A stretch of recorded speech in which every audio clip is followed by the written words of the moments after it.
ได้ไปหาเพราะว่ายากงานที่ทำบ่ได้ใจดำยังกึดน้ำตัวน้องคือเก่าบ่ได้เปลี่ยนไปหัวใจอ้ายยังห่วงเจ้าบ่ได้ปล่อยให้เงาเสาร์อาทิตย์ติดงานโอทีได้แต่โทรหาน้องคงจะไม่ว่ากันบอกเคยเปลี่ยนพันสัญญาหากมันคนดีบ่ได้กักมีกิ๊ก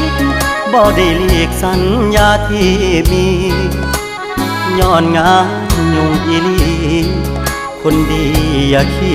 ยดอายเด้อขอหาสุมือ